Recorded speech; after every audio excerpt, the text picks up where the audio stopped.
The next day, everyone returned to their training as usual. They did notice how Tiamat seemed to be overly happy for some reason, but no one knew why, except for Akeno, who understood. She was happy for them, and she did tell Issei that she was all right with him pursuing other mates as long as the feeling is mutual. That does not mean she wasn't a bit jealous of the attention he gave to Tiamat, but that could easily be fixed. Yufufu, wait until I get you to bed, my love, her inner desires spread to mind. Issei felt a shiver down his spine, as he looked around wondering what could have caused it. Spotting nothing, he decided to wonder about it later. Right now, he had to keep training Matsuda, who was clearly not enjoying the torture. I mean the training he was being put through. Bleghhh, Matsuda let out as he was struck in the stomach by Issei punch, putting him down for the count. Reset, his body could no longer handle the stress of his power, causing the boosted gear to reset. Now Matsuda was breathing heavily as he looked at the sky, annoyed. Damn it, this training is killing me. He complained before Drake surfaced. Stop complaining, partner. This training will do wonders to make you stronger. I really should thank you, Issei Hyuda, for taking the time to train my host. As I thought, only a dragon can truly train another dragon. Drake thanked Issei for aiding in his training. You're welcome. It's an honor to be given the chance to train the host of the Red Dragon Emperor himself, responded Issei, who extended his hand to Matsuda to help him get back up. Matsuda took it as he steadily stood up. All the while Matsuda looked annoyed as he stared at his gauntlet. You keep saying that. I still don't understand why you need a dragon to train me when I've been doing fine under Buchao and Akeno-chan training. Before Drake could answer, Issei responded in his stead. It's for the simple reason that dragon magic is fundamentally different than demonic magic. From what I've seen, Rias and Akeno have done the best they could to teach you about how to utilize your demonic power. However, let's face it, you barely have any to speak of. Koneko and Kiba couldn't help but let out a small chuckle at the insult Issei said, and Matsuda felt really frustrated but could not say anything as he spoke the truth. Your boosted gear, however, is where you draw forth your dragon powers, and like I mentioned before, dragon powers are different than your demonic powers. Dragons are masters of their elements and they can become one with the element itself, while devils are only able to harness the power an element. Therefore only a dragon would be able to properly teach you how to master your powers. In addition, due to being the wielder of the boosted gear, you gain the properties of a dragon. That, unfortunately, is something a devil would not be able to train. Issei explained. Well said. It's just like he said, partner. Simply by having me inside of you makes you part dragon. That comes with both benefits and deficits. Since you are part dragon, you naturally inherit the weaknesses of our race to dragon slaying abilities. Only through rigorous training will you be able to learn how to adapt, so you should pay close attention and do your best to become stronger, partner. Drake, hearing that he had additional weaknesses, did not make Matsuda feel good at all. Oh joy, even more weaknesses to add to my list. As if I didn't have enough to deal with. Matsuda sighed in defeat. Issei approached and gave him a pat on the back. Cheer up, Matsuda. That is what training is for. To help build up your strengths and overcome your weaknesses. Issei replied, making Matsuda scratch his head. I guess. It just sucks because I haven't even been able to land a hit on you, and it feels like I haven't gotten any stronger since we started, brooded Matsuda over his apparent lack of strength. Issei sighed before he walked over to Matsuda and karate chopped his head very gently, but enough to hurt him. Ow! What the hell was that for? He asked as he rubbed his head in pain.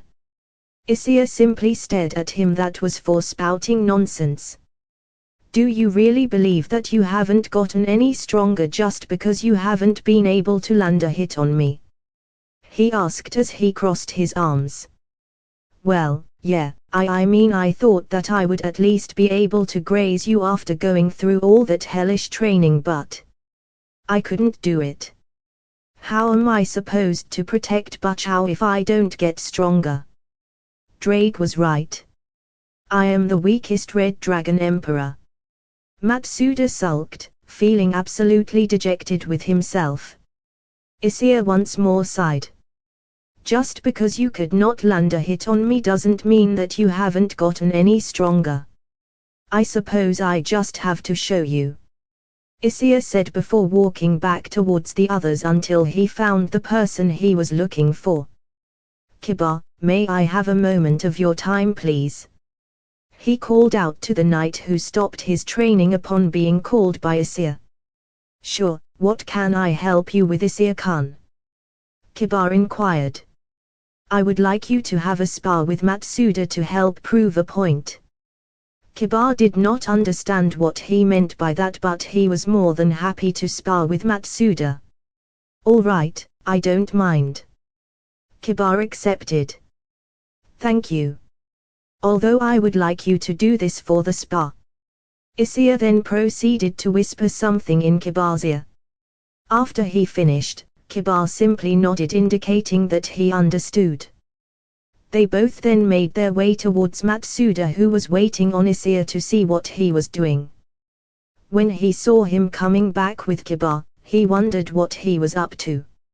Seeing his reaction, Issei stated, I brought Kiba here to have a quick spar with you.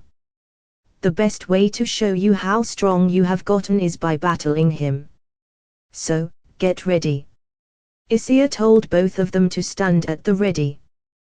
Kiba took his stance and activated his sacred gear to materialize a normal blade. Matsuda also took a stance. Seeing them both ready for combat, Issei shouted, begin. Both Kiba and Matsuda immediately charged against one another. Kiba swung his sword only for it to collide against Matsuda's boosted gear.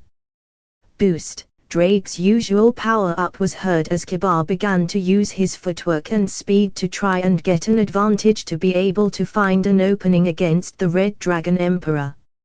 It was during their clashes that Matsuda finally realized something. I can see him. Matsuda was actually able to follow Kiba's movements. Before, whenever they sparred, Kiba would run circles around him and Matsuda was never able to defend himself, let alone score a hit on Pretty Boy. Yet, now he was able to deal with Kiba's incoming attack and even strike back. He couldn't believe it. Boost! After gaining another boost, Matsuda saw an opening when Kiba accidentally swung a bit wide and proceeded to counter his swing. But then their spar was interrupted by Issei. Both opponents stopped their attack mid-swing and turned to look at Issei, who was smiling. Now, do you see how strong you have gotten, Matsuda? Before the spar, I had asked Kiba to come at you at the same speed he used in his previous fight against you. Before, you were never a match for his speed, but now after your training, you were not only able to follow Kiba's movements but also react to it, were able to counterattack. So, you see. Issei approached Matsuda before patting him on the shoulder. You have indeed gotten a lot stronger than when we started. If you need further proof, then look at your boosted gear. I'm not sure if you noticed, but you are already at your 7th boost and yet you barely seem tired at all. Issei remarked, causing Matsuda to look at his sacred gear. Is it true, Drake? He asked his partner. Indeed. It is just like Issei Hiauda has stated. You are currently at your 7th boost and yet compared to last time, your body is still able to handle more boosts. Therefore, you have indeed grown stronger. You should feel proud, complimented Drake at his host. He was right all along. Only a dragon can train another dragon properly, and it was shown here. There is no way his host would have gotten this much stronger without Issei's guidance in such a short amount of time. I see. Matsuda thought as his mood suddenly took a 180 and now he was extremely happy at becoming stronger. Hopefully, he has taken the correct steps to being able to protect his beloved Bachao. If you wish to test how strong you have gotten, then go ahead and keep boosting until you've hit your limit. Afterwards aim a dragon shot towards the mountain over there. Issei pointed towards a single mountain in the distance. Matsuda nodded as he started boosting himself even more. Boost, boost, boost, boost, boost, boost. He was able to boost himself 6 more times before Drake notified him that he had reached his limit. Explosion, dragon shot. He released a beam of concentrated demonic power powered by his boosted gear towards the mountain. Once it made contact, it immediately exploded and Matsuda saw that he had effectively destroyed the tip of mountain. He was actually a bit surprised at the amount of power he had accumulated. He didn't think he could destroy the top of mountain. Everyone else also stopped their training for a brief moment to witness Matsuda's display of power. They were all very impressed, especially Rias, who seemed very pleased with his improvement. As you can see, you are currently capable of causing much destructive damage with your dragon shot at full power. And that is only a fraction of what you might be capable of in the future should you continue to train very hard. That is what it means to be the wielder of the boosted gear, one of the 13 Longinus. Plus, the boosted gear gives you an unprecedented advantage in a prolonged battle because you will only keep getting stronger and stronger with every boost. Issei explained the advantages of having the boosted gear while praising Matsuda's abilities. It did make Matsuda very happy. That is why, you should have more confidence in yourself, my friend, and keep going. Your training and hard work will pay off. Thanks bro. Matsuda smiled as he thanked him anytime. Now let's get back to training. Yes, he shouted as he went back to his training with additional vigor and determination. Hours later, everyone could be seen training hard. Akeno and Rias had finished their physical training and were now sparring with their magic on one end of the field. Flashes of lightning and blasts of destruction could be seen flying everywhere. Kiba was training his speed and reaction in the forest. Matsuda was being trained harshly by Issei. Aisha, having finished her assigned tasks, was sitting off to the side waiting in case anyone gets injured. Though it mostly ends up being Matsuda who needs it. She was playing with Rasia, in the meantime, and you could tell he was enjoying it by the coo sounds he was making. Tiamat soon walked out of the forest alongside Koneko, who seemed to be hiding behind her for some reason. All right everyone, stop and gather all around. Tiamat calls out for everyone to stop and they all stopped sparring and headed over to her. We only have a few days remaining until the end of our training. However, I am proud to say that I am very impressed with all of you. Throughout this short amount of time, you have never given up and persevered through our training and have grown significantly stronger than when we started. However, there is one among you who has impressed me the most. She smirked at their confused look before stepping away from her spot and gently pushing Koneko forward. Once she was in full view of everyone, Rias and Akeno couldn't help but become wide-eyed at the sight in front of them. Kiba's jaw dropped, an expression you would seldom see from him. Aisha squealed while Issei smiled, having already guessed the situation based on her aura. Matsuda, on the other hand, froze in shock. Cuteness overload. Cannot compute. These were Matsuda's thoughts before his brain short-circuited and he literally fainted.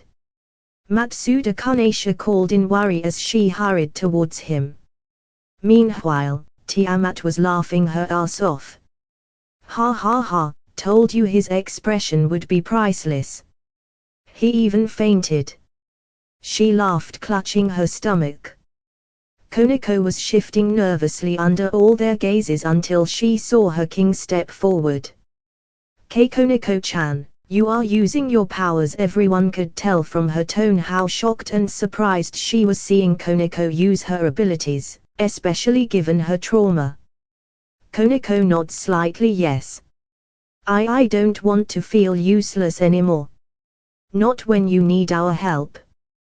You saved my life and gave me a home when everyone else wanted to execute me because of my sister, and I don't want to lose it all.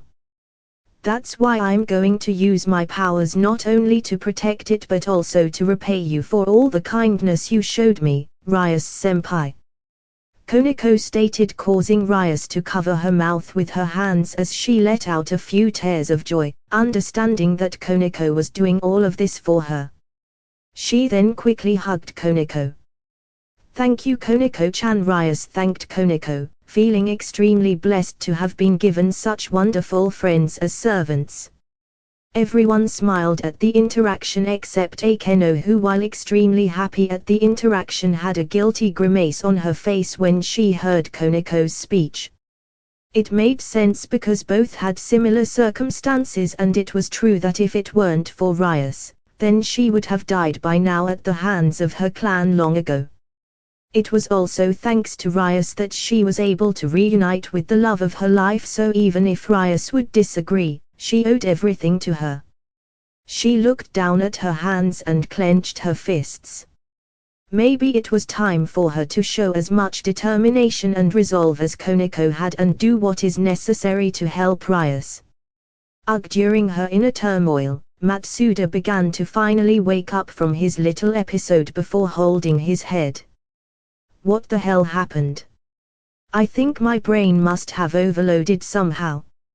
I could have sworn I saw something, Matsuda muttered until he turned around and once more saw Koneko's cat ears and tail. With a spring of newfound energy, he got up from the floor and gushed over Koneko's appearance. Oh my god, ow, Koneko-chan, you look absolutely adorable. Please let me touch those ears. Matsuda shouted, his perverted side slowly rose to the surface. One of his dreams was to have a Neko in his harem, and Koneko would certainly fit the bill. She didn't have big breasts, but she was so adorable he would make an exception. Seeing his perverted expression, Koneko backed off a bit. Pervert. Matsuda clutched his chest for being insulted by Koneko once again, but this time it was worth it. She was just so cute. Harsh, Koneko-chan. But you are still absolutely adorable and cute. He spoke. It was a shame that he wasn't looking at Koneko, because he would have noticed her tail swaying a bit and her cheeks flushed for being called adorable. Then again, it was probably for the best, otherwise he would have probably fainted again. Aisha, who was near him, was pouting jealously as she pinched Matsuda on his arm. Ouch! He recoiled at the unexpected pain given by Aisha. Everyone chuckled at the scene. All right, let's head back in and get something to eat, Ryas stated. Everyone nodded. They were certainly very hungry after a long day of training. Everyone started heading inside their residence, leaving behind Issei, Tiamat and Akeno. Everything all right, Issei? Akeno asked him, who seemed to be contemplating something. Oh, everything is all right, Akeno. It's just I have been thinking. I think that it's about time I tell everyone my secret, he revealed, causing both of them to raise their eyes in surprise. You mean? Akeno let out, having a feeling that she already knew what he was talking about, including Tiamat. Issei nodded. Yes, I'm talking about revealing my heritage. I have already talked to Mom and Dad, and they said they trusted me to do whatever I felt is right and gave me their blessing to tell my secret. Issei's answer was exactly what both of them suspected. Are you sure? Tiamat asked. She understood why he had to keep his parents' identity a secret, as it would really shake the supernatural world. Issei simply nodded again. I am. They have all become great friends and they have all earned my trust a long time ago, which is why I don't want to keep my identity a secret from them. Issei stated his opinion. Seeing that he had made up his mind, both of them simply nodded. I understand. We are both with you, no matter what you choose to do. My only concern would be that Rias might be obligated to share this information with Surzex and it may pose a problem. While not known publicly, the leaders of each faction have been suspecting Ophis to be the leader of the Chaos Brigade. Tiamat expressed her concern with Issei. The only reason Tiamat knew that Ophis used to be the leader of the terrorist group was due to the fact that in the past, she had been invited by Ophis to join her group. However, Tiamat wasn't interested for two reasons. The first was that she had no intention of fighting Great-red, a battle she was sure to die from. The second was because the previous White Dragon Emperor was part of her group. There was no way in hell she wanted to be near part of the root cause of her current suffering. Even though she despised Drake with all her being, she also hated Albion due to their stupid rivalry. She was knocked out of her thoughts when Issei answered. I understand your concern, however Mom is no longer a part of that group. She has left that life a long time ago, so it shouldn't be a problem even if they figure out that my mother is Ophis. Issei stated. Even if the devils do figure out who his parents were, there would be nothing they could do. They would foolish to try and cause conflict with his parents. The only reason his parents have remained in hiding all this time, despite the fact that he was strong enough to protect himself, is because they enjoyed their peaceful lives as it is. Alright then.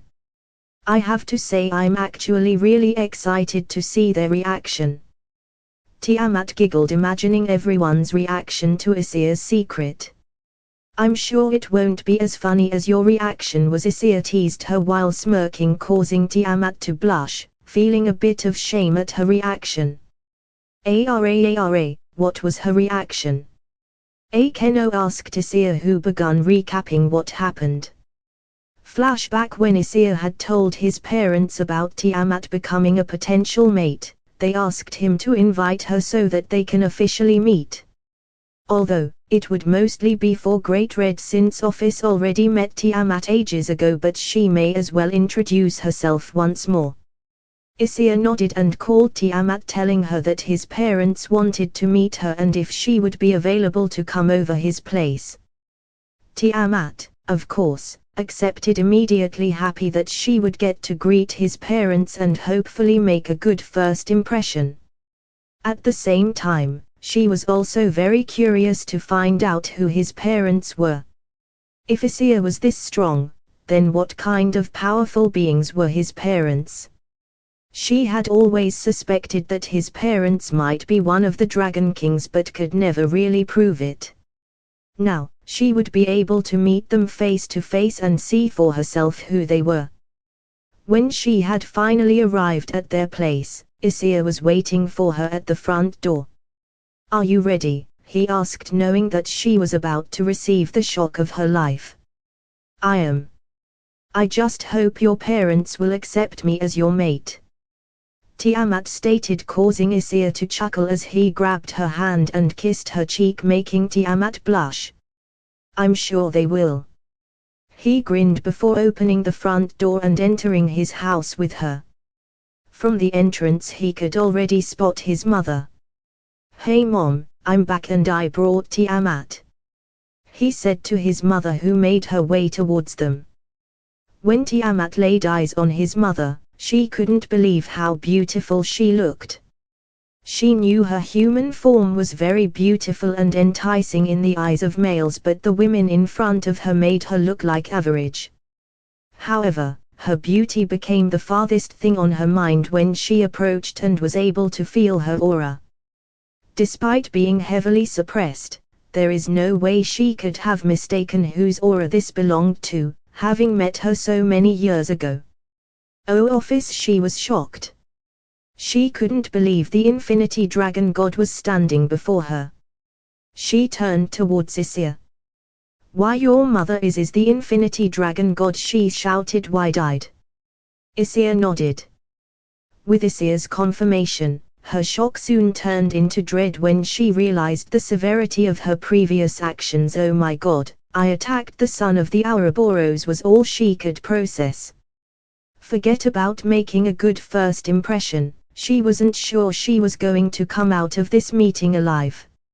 If someone had attacked her clutch, she would make damn sure to annihilate the poor soul who dared to attack her family, and there is no way she wouldn't expect the same from the Infinity Dragon God. So the only thing on her mind was whether or not she was going to live through her encounter with the Dragon God.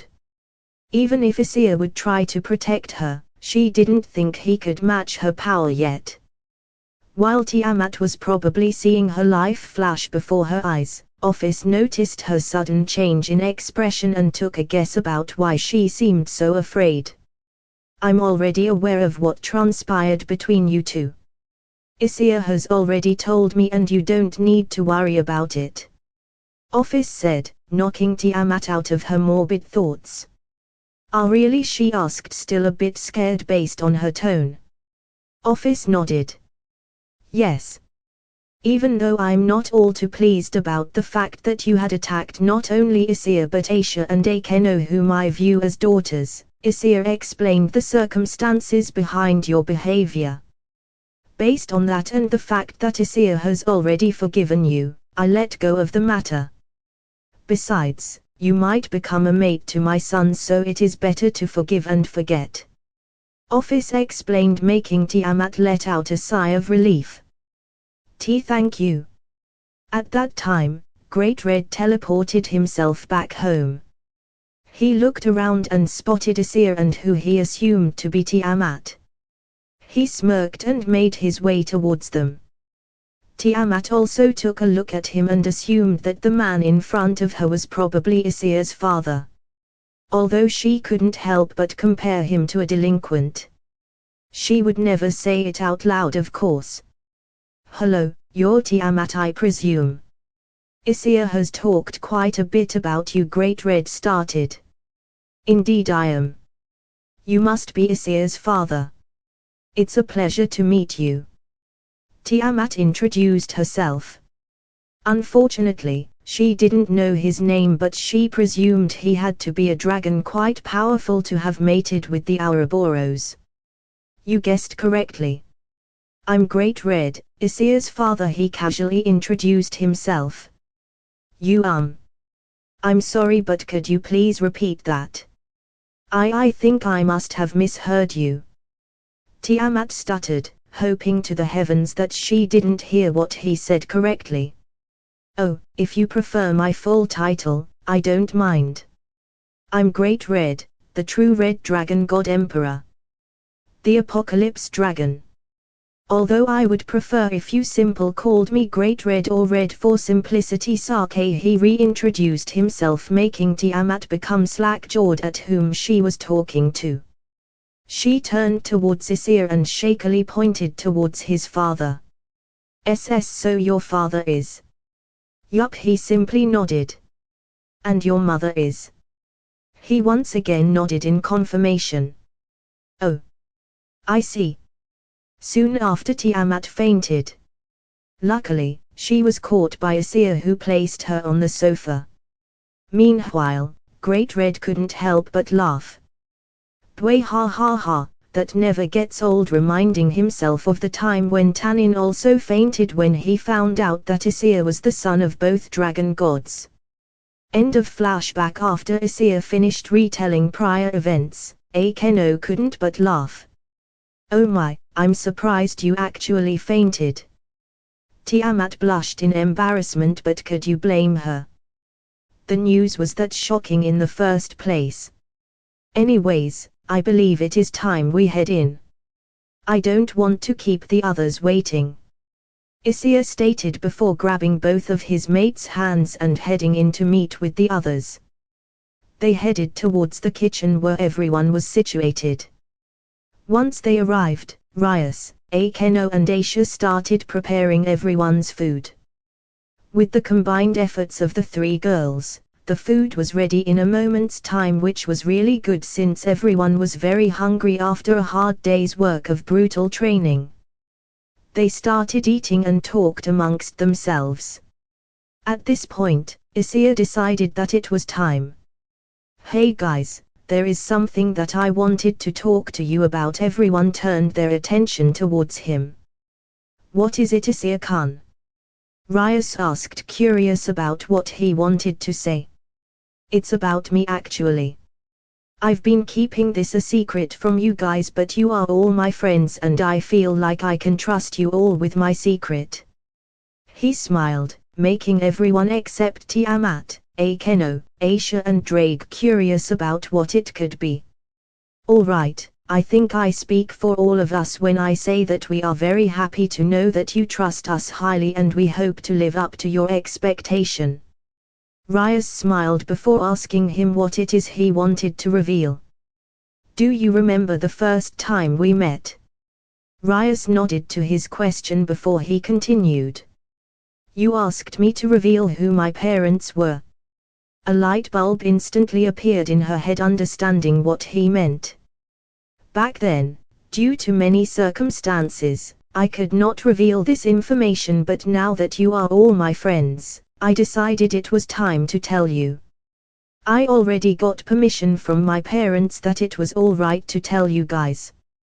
I'm not sure if you have already been informed of them, but my parents are Ophis, the Infinity Dragon God, and Great-red, the True Dragon God." Issei revealed his parents' identities. Everyone who didn't know was very shocked. Kiba and Koniko went wide-eyed. Matsuda spit out his drink and began choking with Issei trying to help him. Even Rias lost her posture and almost slipped as she could not believe what she just heard. Why you mean to tell me that your parents are the two most feared beings in the universe?" She was barely able to form a sentence given the information. Not that anyone could blame her. She knew that Issei's parents had to be powerful given how powerful Issei himself is, but she never expected both of his parents to the two strongest beings in this world. No wonder she couldn't turn Issei into her servant. Heck, even if she became the strongest devil in existence, she doubted she would have been able to anyway. Even her brother admitted that even his full power paled in comparison to a fraction of a dragon god's power. It was very scary to know that such beings existed that could single-handedly destroy the world if they so felt like it. Although Great-red only roamed the dimensional gap and Ophis was just interested in the dimensional, which was why everyone agreed to just ignore them. She turned towards her queen. "You knew about this, didn't you?" she inquired. She received a nod from Akeno. "Of course. We have spent many years together and Auntie Ophis and Uncle Red have been a part of my family for a long time, and that hasn't changed now. Even if you are my king and dear friend Rias, just like I told you last time, I wouldn't reveal their secret as it was not mine to tell." Akeno answered her. Rias simply nodded, understanding why she did it. "They are family and you always prioritize them. I understand. Besides, even if you told me, I wouldn't even know what to do with the information." Even if Akeno had told her, there wasn't much she could do. Even if she had warned her brother, the underworld combined would not be able to confront one dragon god, let alone two of them. "Rias, I do not wish to cause you any trouble, so I would understand if you have to tell your brother about the news you just heard," Issei stated, but Rias simply shook her head. "Oh no, I wasn't really thinking about that, so please no, not worry. Besides, my brother didn't even know that you were here," Rias stated, causing Issei to become shocked for the first time. Really, he would have thought that she would have at least told her brother about him, considering that he was a potential danger in her territory. "Yes. When we first encountered you, Sana and I both agreed that we would take care of this matter ourselves without having to rely on our siblings. It was mostly our pride getting the better of us, but we wanted to prove that we could handle anything that happens in our territory. In any case, due to that we did not reveal about your existence here. However, since Grafia one summer was present during our meeting with Riza, she most certainly notified my brother of your presence. Rias explained, making Issei nod his head. I see. Well, nothing we can do about that. They were going to learn about me sooner or later. Issei shrugged his shoulders. It might be rude to ask this, but as the supervisor of Kyo, I would like to know what your parents plan to do. Rias asked nervously. She didn't want to sound distrustful towards his parents, but she couldn't help but worry considering how powerful they were. You don't need to worry, Rias. My parents do not wish to cause any trouble and simply want to live their lives in peace away from all the drama caused by the various factions. So please rest assured. Yes, Issei, Zata-san and Oka-san are very nice. Aisha added, causing Matsuda to look at her. Wait, you also knew, he shouted, startling little Aisha by accident. Why yes. They told me when I met them. She responded to Matsuda. Yup. My parents absolutely adore Aisha. They practically consider her their daughter and would love nothing more than to spoil her rotten. Issei added, causing Aisha to blush a bit. It's true that his parents love her very much and it took a while to convince her to call them Ata-san and Oka-san, but when they did, Ophis was literally dripping tears of joy at having a daughter. Holy crap, did anyone else know? Since we are on the subject, Matsuda looked around before his boosted gear manifested.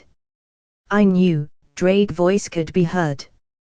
His response made Matsuda look at his arm in shock. What the fuck? When did you figure it out, or better yet, how did you know, and what the hell did you never tell me? He shouted at his partner, in order. It was during your first meeting with them when you went over their place.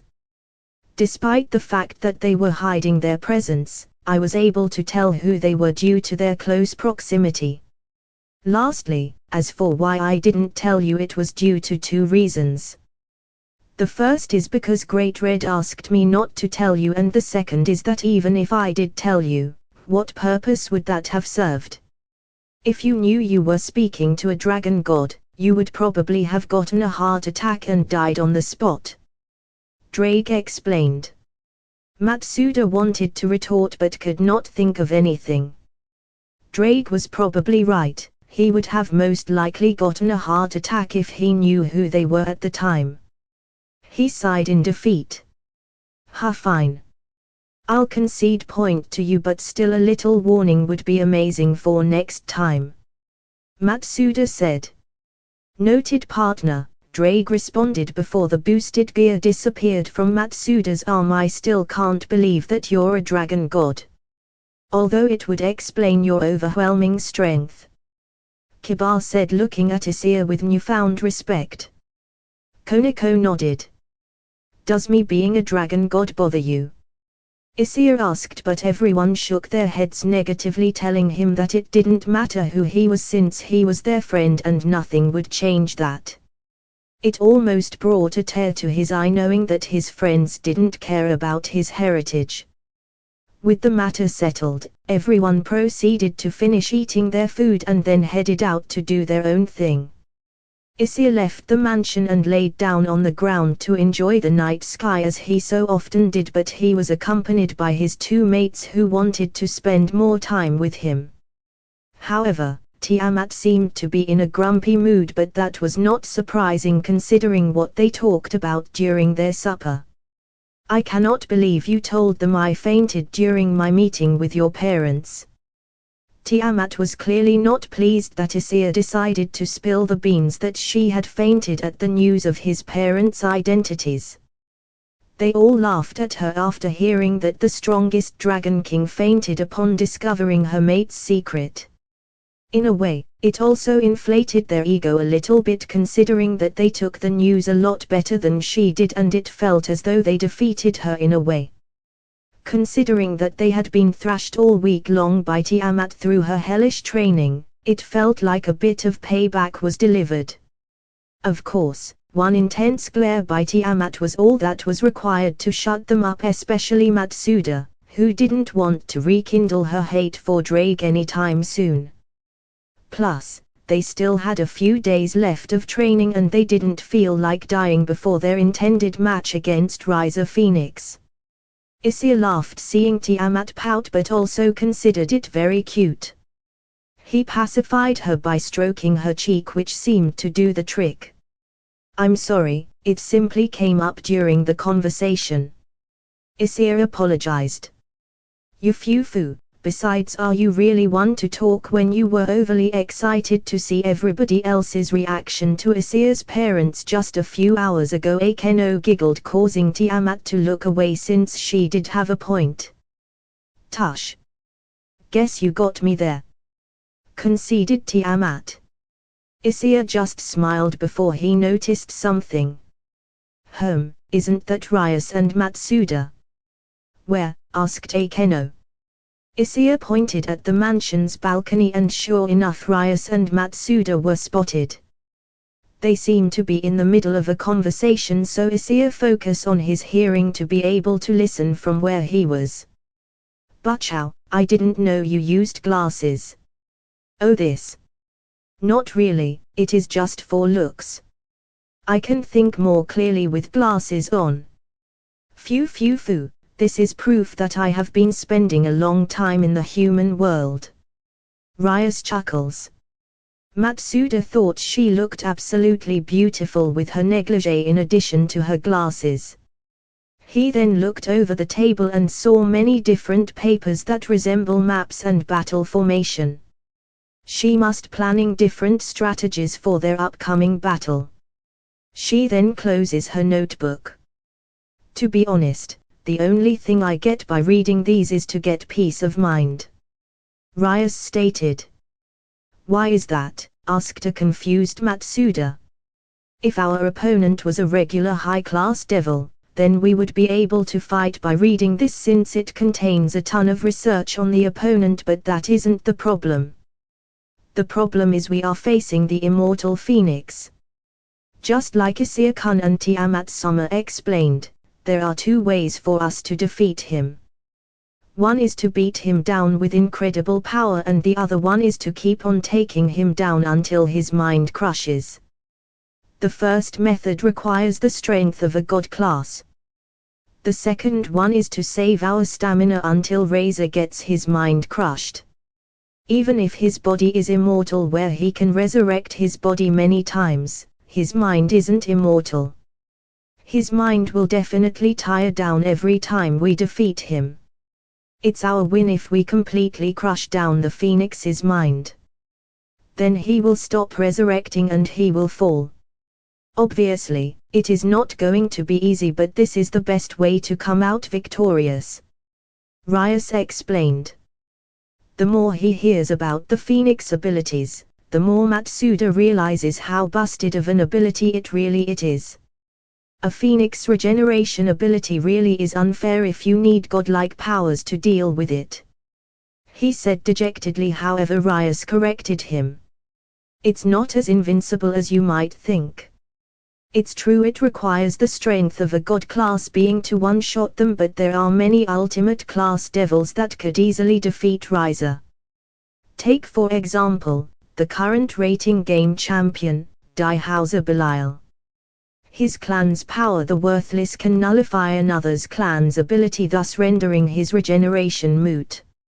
Another example would be Issei's sensei Tanin-sama. Being a dragon, Riser Flames would do absolutely nothing to him. Hell, if he wanted, Tanin-sama could probably just eat him like a snack. Phew.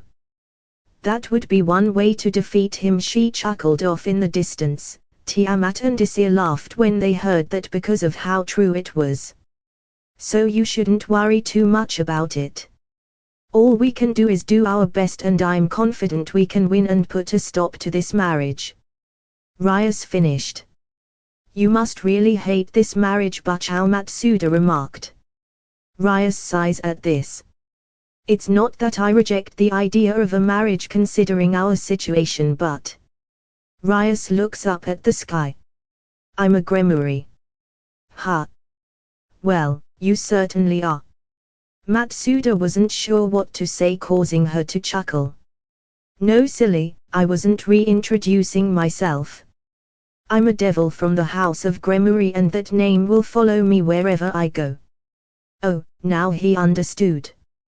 Do you hate it? No, I am and always will be proud to be a gremlin. However, at the same time it is also a burden to me because everyone looks and treats me as a gremlin rather than simply looking at me as Rias. They never get to know the real me. That is why I enjoy my life in the human world. Nobody here knows anything about gremlin or devils. Everyone here treats me as a person, who I really am. I really love that feeling. I've never felt like this any time in our devil's society. Rias has a distant and sad look in her eyes. I want to be with someone who will love me as Rias and not because I am a gremlin. That's a small dream that I have, and unfortunately, Riza only sees me as a gremlin and he only views me as a potential trophy. Rias exposed her maiden feelings to Matsuda even though a part of her was wondering why she did it. I like Bachao as Bachao, Matsuda responded with what came to mind. Rias looked at him in wonder as he continued. I don't really know anything about gremlin or about the devils, but I like Rias Bachao as you are, and although I don't really understand the complicated stuff, to me the usual Bachao is the best. He said with a smile, making Rias' cheeks flush red. Be Bachao, did I say something weird? He asked in a dubious voice, but she simply shook her head while saying it's nothing. After a moment to calm herself, she looked back at Matsuda. Thank you, Matsuda-kun, it's my pleasure, Bachao. Matsuda blushed. I believe it's time to go to sleep. We have a long day ahead of us, Rias stated, causing Matsuda to nod his head. All right, Bachao. He was about to leave before he was restrained by Rias grabbing his hand. He turned around to see what was the matter. How about I join you? It's been a while since I slept in your room, she said with a smile, causing Matsuda to overload in happiness. Yes, Bachao, I would love that. He couldn't believe it. Just then, Aisha walked into the room yawning. Seems she was about to head in as well. Ah, Matsuda-kun, Rias Bachao, were you busy? I'm sorry if I interrupted you. She bowed her head as a sign of apology. Rias chuckled. You're not interrupting anything, Aisha-chan. We already finished and are heading to bed now. Aisha looked up. Going to bed, together, she asked nervously. Rias simply nodded. Yes, it has been a while since I slept with my adorable pawn. Rias answered, causing Aisha to mumble something that both of them could hear. She then suddenly exclaimed, I will also sleep with Matsuda-kun. Aisha ran and grabbed his other hand as she pouted. Of course, Matsuda found this all too adorable and did not resist. Even Rias couldn't but find her absolutely adorable. The two of them then dragged Matsuda, who was in paradise, back to his room. Outside, Issei simply smiled at their interaction, happy for Matsuda, who is getting one step closer in fulfilling his dream. Taking a page from his book, he grabbed both of his mates' hands.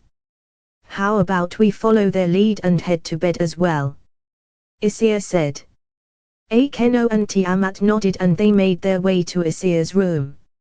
Issei kissed them both good night as they both cuddled him, one on each side, and they fell asleep. There was only a single day left before the rating game between Riza and Rias would begin. Issei gathered everyone on the field. Tiamat was located a bit far back from the group but still in view. He congratulated each and everyone on their progress. There is only a day left before your match against Riser Phoenix. I wanted to congratulate everyone for keeping up with your training until the very end. You have undoubtedly become stronger than when we started and I am proud of all of you. Everyone appreciated the praise. After all the torture you and Tiamat put us through, there's no way we didn't, mumbled Matsuda, however not low enough for Issei to not hear, although he decided to ignore it. That said, I have one final test for you guys, Issei said with a smirk. The group then felt a cold sweat forming on the back of their necks when they saw the smirk, but none were more fearful than Matsuda. What do you have planned? No, please no more torture, he exclaimed with a fearful expression. Don't worry. It's simply a final evaluation to see how far your training has brought you. What did you have in mind? Rias asked, hoping it's not what she thought it would be. All of you will have one final match against me and try to land a hit on me, Issei answered, trampling Rias' hope altogether. I knew it was the thought that came across her mind as she sighed in defeat. None of the members of the Orc believed they even had a chance to graze him, let alone land a hit on him. Sure, they got a lot stronger over the course of this training, but Issei was on another level entirely. He managed to defeat Tiamat, who is known to be the strongest Dragon King, while holding back. There was no chance that they, who couldn't even land a single hit on Tiamat, would be able to even graze him, much less land a hand on him. Are you insane?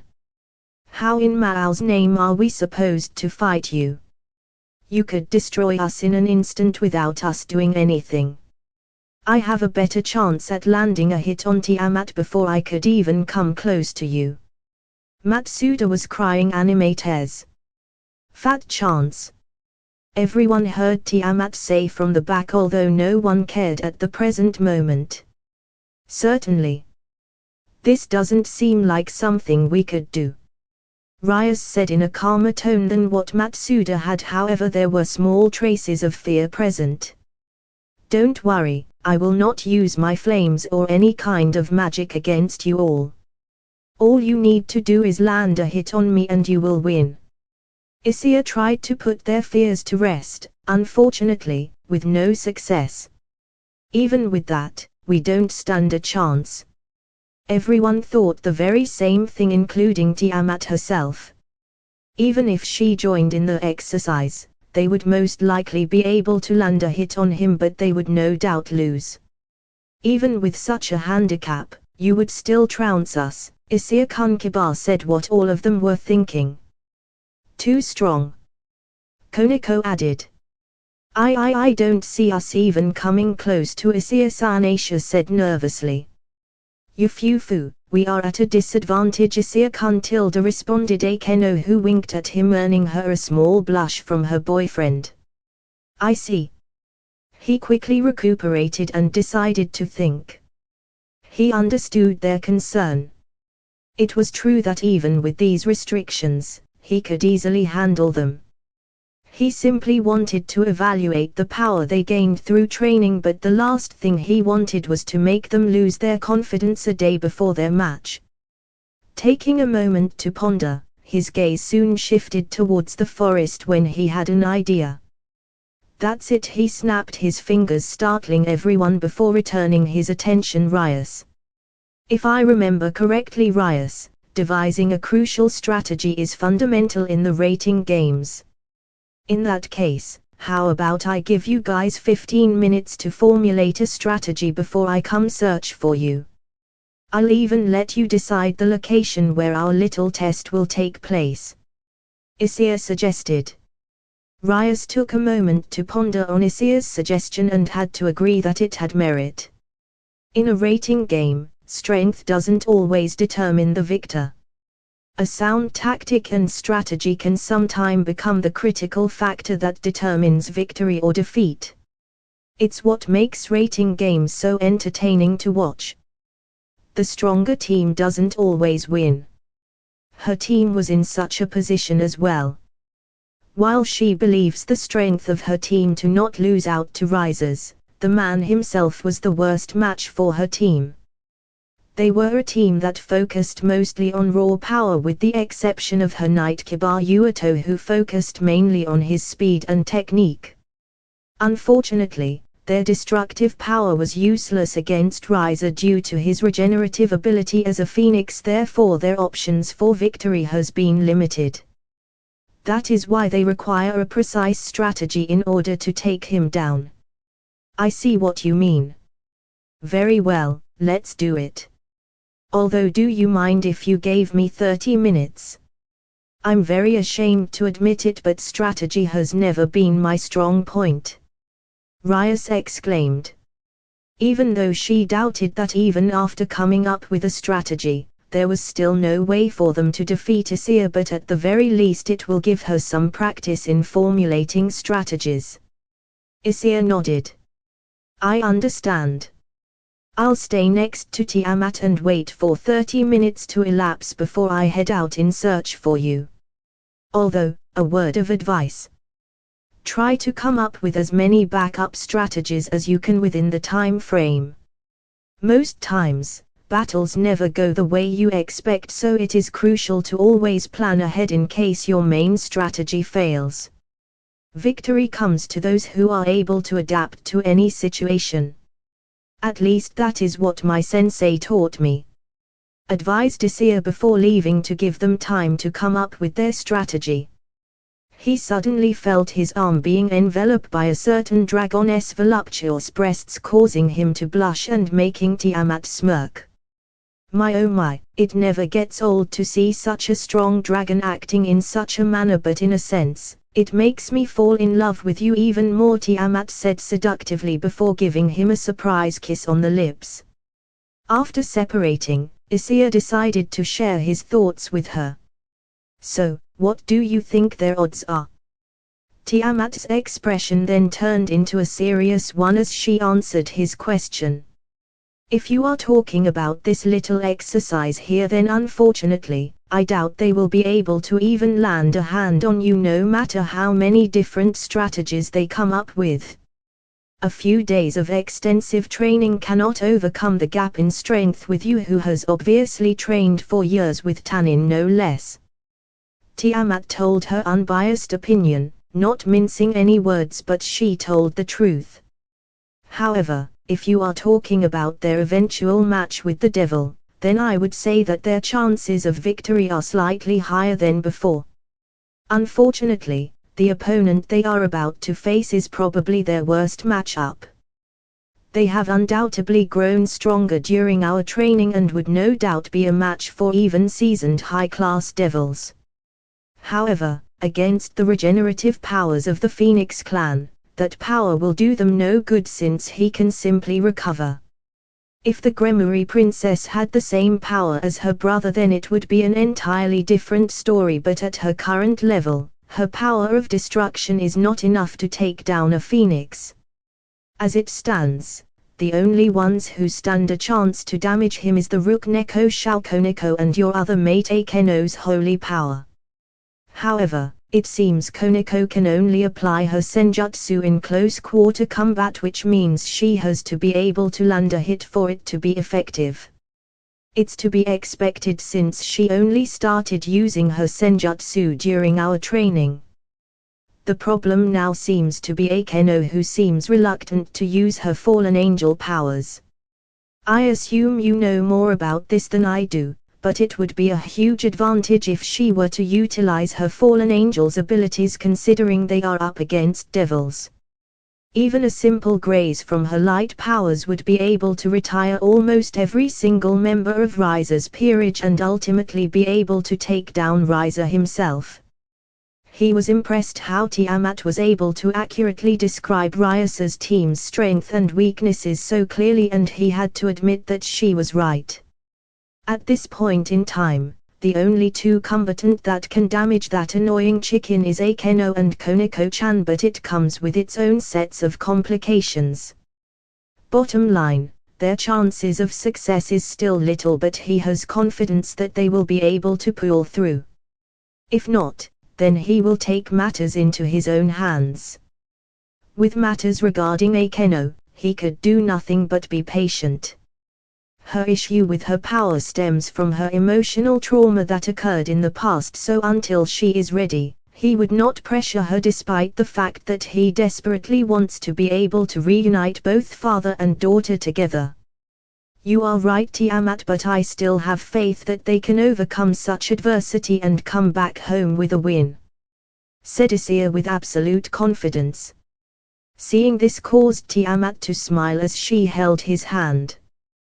"Don't get me wrong. While they are at a disadvantage, I share your opinion that they can achieve victory. After all, they were trained by you and I.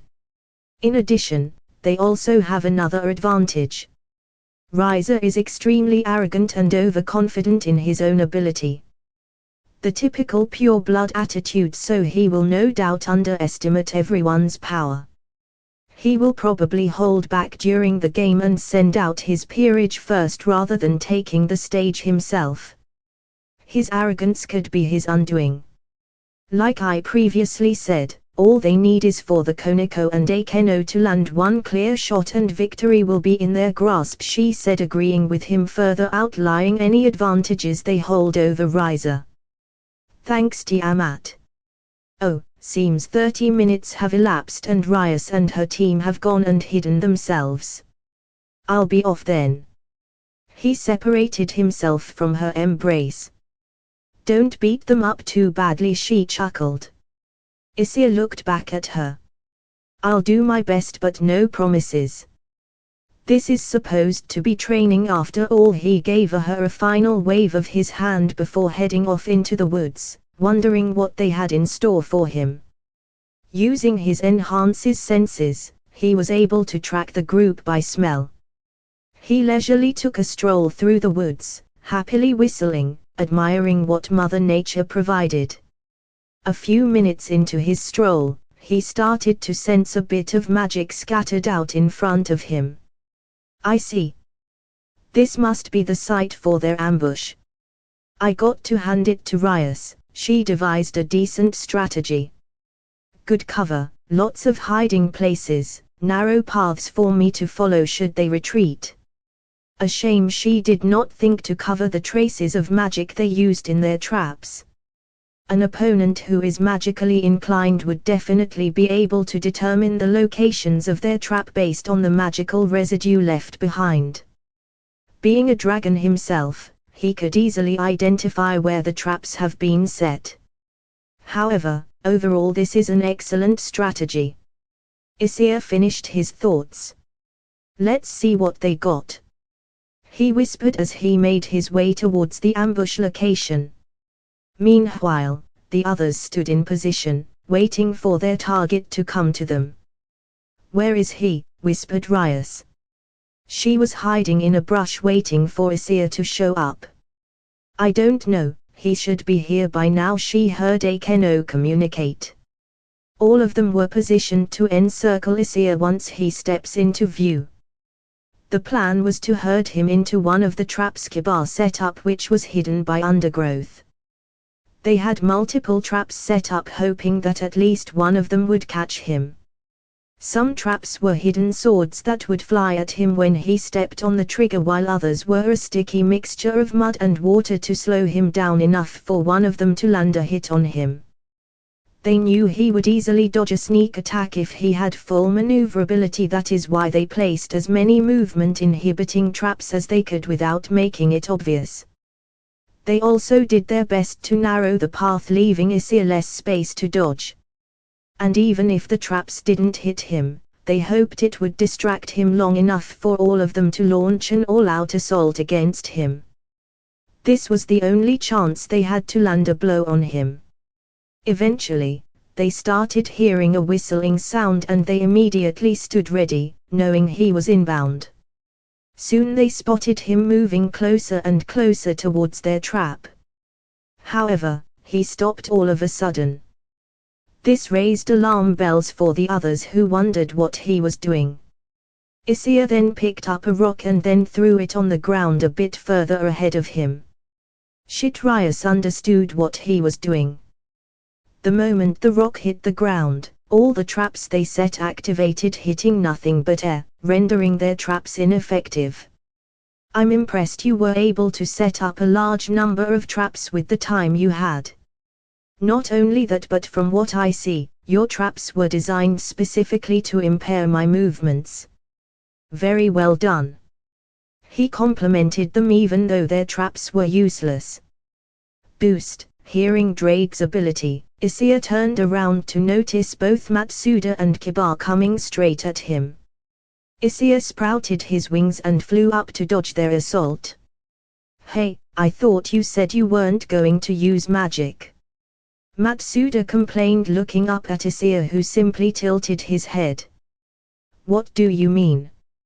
I'm not using magic, I'm merely using what I have at my disposal naturally. These wings are a part of me. But don't worry, I won't be using my flames. He quickly dodged an incoming lightning bolt that was heading towards his head. Attacking me when I'm distracted. Good job, Akeno. Make sure to take any opportunity in battle with an opponent who is stronger than you are, no matter how underhand it might seem. Issei praised her. Akeno blushed at the compliment. Issei continued to dodge attacks while giving out advice when an attack backfired and compliments for a good attempt at hitting him. Unfortunately, they had a harder time trying to hit him with him now flying all over the place. You forgot to take into account the fact that I am a dragon and capable of flight.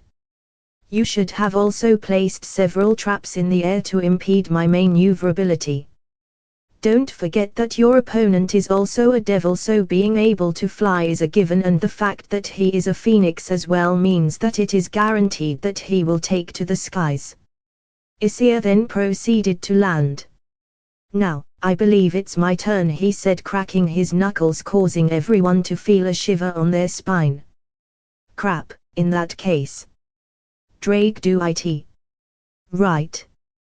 Good luck, partner. Explosion. Feeling a burst of power surge inside him, he focused in the palm of his hand. Dragon shot. He fired a beam of energy, concentrating all the magical power he has into the shot, hoping to at least be able to graze him. Issei whistled, impressed at how far Matsuda has gotten with his control over the boosted gear. Unfortunately, it was not enough. He simply glided aside and let the attack pass him. A huge explosion was heard when Matsuda's attack collided with a mountain. The top seems to have been obliterated, illustrating how strong his attack was. Reset. The familiar voice was heard from the boosted gear as Matsuda felt all of his strength leave him. Impressive. You have truly grown stronger, Matsuda, and I know you will grow stronger still.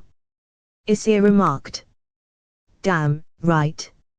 I will. It took all his strength to say those few words before he lost consciousness. Issei then shifted his attention towards Kiba and Koneko. Koneko released her senjutsu, infusing her fist with as much power as she could handle. Kiba assaulted Issei, trying to make an opening for Koneko to take advantage of. In the back, Akeno, Rias and surprisingly Aisha started launching attack after attack to create an opening, but alas, Issei simply dodged each and every one of their attempts. Eventually, he caught up to Kiba and delivered a body blow so fierce, Kiba was blasted meters away, crashing into nearby trees and losing consciousness. Kiba Koneko screamed, which unfortunately left her wide open as Issei suddenly appeared behind her and struck the back of her neck, rendering her unconscious. Seeing their front line being taken down, Rias sighed as she decided their next course of action. Aisha, the fight is over. You will remain here and take care of healing Kiba, Koneko and Matsuda-kun. All right. Issei nodded to Rias. Issei, Issei is no longer part of the fight. Is that all right with you? Rias shouted, asking Issei, who simply nodded his head, understanding that the fight was pretty much over and Rias wanted Issei to heal her members. Very well, let's go, Akeno. Right, Akeno replied. Deciding their only option is to move to a more open space, the two retreated to a clearing near the lake. This clearing was atop a steep cliff that led to the water below. When they arrived, they opted to stand back to back, thinking that this way Issei won't be able to sneak up on them from behind. Issei walked out of the forest and the girls tried to prepare themselves for his assault. Issei suddenly dashed towards them with unbelievable speed. Before Rias could react, she was hit in the stomach and passed out. Now only Akeno was left. She started slowly backing up in fear. Hey Issei, can we talk about this? Akeno tried to save herself, causing Issei to chuckle at the scene. You think just because you are my mate you will get some sort of special treatment? Issei asked while slowly advancing on her. Akeno closed her eyes, bracing herself for the hit that would render her unconscious. It never came. Soon she felt warm lips on hers and opened her eyes to see Issei kissing her. She quickly returned the kiss. I guess you do get special treatment, Issei said with a smile after he broke the kiss. Let's go and collect the rest and go to the mansion. I think I've seen enough to know how much you improved, Issei said as he picked up Rias and started walking into the forest. Issei and Akeno enjoyed their time alone before the rest of the group started joining. Issei made it clear that he would only reveal the results of the test after everyone was there because he didn't want to repeat himself. Once the last member joined them, they all turned expectantly to Issei. Okay, now that everyone is here, I'll tell you the results. Even though you were unable to land a hit on me, I am very impressed with the ambush you laid, and if you were able to hide the magic from the traps I would have had a harder time dodging all your attacks. The location was also chosen well, with it being cramped, further limiting my movements. This showed me that you can come up with a good plan of action. I already commented on each of your attacks during the test. All in all, I am very proud with the progress you all made. Issei explained. Tomorrow is your first rating game, so training is officially over. You have all grown stronger during the past 10 days, and although your chances are slim, I have absolute faith that all of you will emerge victorious in tomorrow's fight. Everyone smiled at his confidence that they would win despite the odds. Hell yeah, we're going to win! Matsuda exclaimed, raising both of his fists up. No way we are going to let some oversized chicken get the best of us. We will protect Bachao. Damn right, answered Drake inside his boosted gear. As Rias Bachao's knight, it is my duty to defend her with my life, and I will definitely fight with everything I have. Kiba included his thoughts. For sure, Koneko nodded. Why yes, I will do everything I can to help Rias Bachao, Aisha said. Yufufu, I couldn't have said it better myself. We will fight to the bitter end for Rias. Akeno finished up. Seeing how everyone would fight for her brought a tear in her eye, as Rias smiled. Thank you. All of you. I know I've said this a million times already, but I'm truly happy and proud to have you all as members of my peerage, of my family. She wiped the dripping tear off her cheek as everyone smiled, including Issei. Well said. Go get some much-needed rest so you can be fully energized for tomorrow. You will need to be at full strength if you all hope to come out victorious. Issei dismissed them as they all left to their quarters, wanting to get a good night's rest before their big fight that would determine their future. Everyone left, except of course for Akeno and Tiamat, who wanted to sleep with their lover, to which he gladly obliged. The next day arrived just as fast as everyone prepared themselves mentally for battle. Kiba was doing a few practice swings which helped him calm his mind. Aisha was talking to herself saying she would do her best for everyone. Although it was cute seeing her wear her nun outfit. When he asked why, she told him that Bachao asked her to wear something comfortable for her and her nun outfit was her answer. Despite no longer being able to pray to the Lord, she still held on to her beliefs. Matsuda was a bundle of nerves and was being calmed down by Drake. Koniko was, well, Koniko and eating her sweets, but you could tell that she was nervous as well since she was eating her sweets faster than normal. Akeno was breathing in and out, mentally preparing herself for what she was about to do. Finally, Rias also took a deep breath as she promised herself that she would free herself from the clutches of this arranged marriage and from that bastard Riza. Tiamat wasn't with them this morning since she was one of the hidden judges of the rating games, but she did give Issei a morning kiss before leaving. Issei was looking over them. He understood that they were nervous. Why wouldn't they be? This single fight will determine not only the future of Rias but their own as well. Should Rias lose, Riza will also gain possession of her peerage, which is something he would never allow. Consequences be damned. There was no way he would allow that chicken to lay a hand on his beloved Akeno. He had tremendous faith that they could win, but heaven forbid, should they lose the fight, then he will intervene. However, at the moment, he should try to at least help raise their morale. Guys. Everyone turned to Issei. I know you are nervous for your upcoming fight, but I believe that all of you will succeed in winning. You've trained alongside myself and Tiamat and have grown tremendously stronger in the past 2 weeks. All that is left is for you to take the stage and show the results of your training, not only to that bastard but to everyone who didn't believe you could win. He encouraged them, the best way he knew how. Luckily, it seemed to be working as they all managed to calm down their nerves.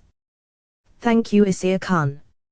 All of a sudden, a Gremory magic circle spawned in the room and out from it came the beautiful silver-haired maid from before. Graphial Usifuge, if Issei remembered correctly. Are you all ready? There's an hour left before the start of your match. Everyone pays attention to Graphia as she begins to explain the details of the match. When the time comes for your battle to start, you will be teleported to the battlefield through a magic circle. The location of this place is in a different dimension used for battles, so you can fight with all your strength. It's a disposable place, so feel free to fight to your satisfaction. Issei looked impressed at the devil's capabilities. A field dedicated for battles. That is amazing. At the same time, it made sense. If supernatural beings started fighting in the human world or in their own territory, there would be lots of destruction and innocent people would be caught in the crossfire. When there are 10 minutes remaining before the start of the match, you will be teleported into the battlefield, so take this time to strategize amongst yourselves. Graphia finished. Matsuda then asked Rias a question. Bachao, what about the other bishop you said you had? Won't he participate in the game with us? Rias, unfortunately, shook her head. Unfortunately, he will not be able to participate with us, Matsuda-kun. I don't know if you forgot, but Gaspa-kun is not able to control his powers, which is why he was placed in a seal to begin with. And even if I wanted to bring him, I would need permission from Oni-sama to undo the seal, and he would not allow it until I have become strong enough. Rias explained. Matsuda understood and nodded. Speaking of Surzex-sama, the rating game will be viewed by members of both household as well as other Maris from a different location through a broadcast. Everyone was surprised to hear that their fight would be seen by the other Maris, especially Rias. I understand why Oni-sama would be watching, but I didn't know the others Maos were interested to see our fight. Grafia nodded at Rias. Serafal-sama is there as a support for Surzex-sama, as you know Ohao-sama. And Ajuka-sama became interested when he heard that you were trained by Tiamat-sama as he is acquainted with her. Grafia explained. Everyone did seem shocked to learn that Tiamat had connections to Beelzebub. Issei, on the other hand, already knew because she already told him about it. The entire reason she is a rating games judge is due to a favor for Beelzebub. At this point, Issei wanted to ask something. Yusufuge-san, would it be possible for me to watch the game as well? He politely inquired. He really wanted to be able to see their match. Grafia turned towards him. Of course, Issei-sama. In fact, I was asked by Surzex-sama to invite you to watch the fight alongside him and the others in the spectator room. He is very interested in meeting you, Issei-sama, she explained before waiting for an answer. Oni-sama has? She asked, both in shock and a little bit of fear considering she knew who he was and was worried what would happen if her brother found out. I see. Issei responded, thinking about the offer. From what he knew about the Ma'al Lucifer from Tanin, he was a very powerful, if not the most powerful, devil in the underworld. He was also very well respected and cared very much about his fellow man. However, he also heard that he was extremely overprotective of his little sister. No doubt, Grafia had let him know that he was a dragon, so he probably wanted to meet him to determine if he was a threat or not.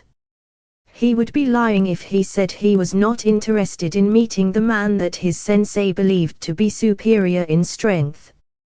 Besides, the man did offer him to see the match, which is what he wanted in the first place, so it would be impolite of him to refuse. Very well, I accept the invitation, he smiled, which seemed to please Grafia. Very well, if you would follow me then. Issei nodded as he moved near Grafia and she activated a magic circle under them.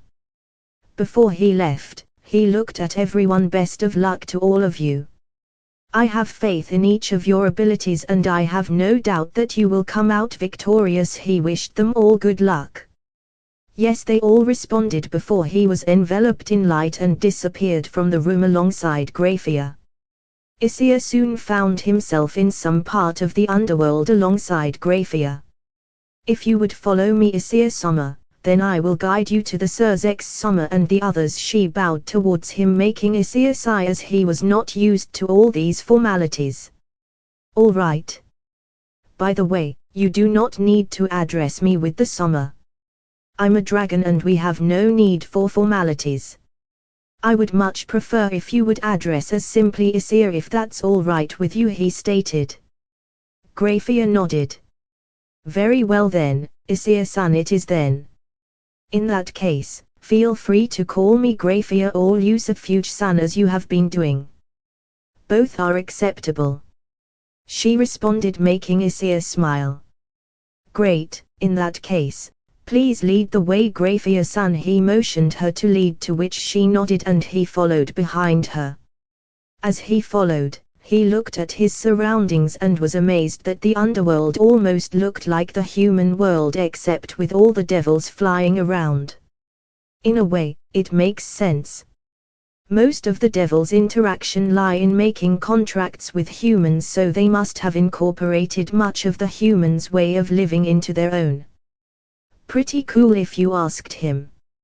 He then took a look at the silver-haired maid in front of him. He had to admit that she was breathtakingly beautiful and possessed a level of grace and maturity that most people nowadays do not have. He suddenly started to imagine both of his mates greeting him in a maid outfit and calling him master. It took all his will not to have an instant nosebleed at the thought of it.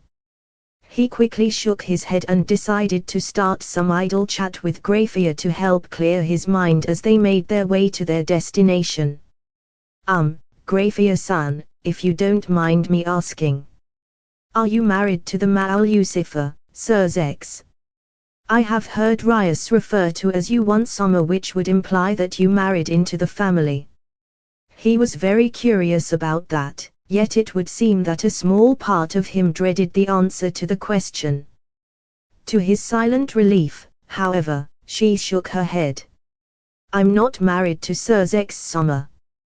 We used to be involved with each other a long time ago, but we separated when we realized it wasn't going to work between us.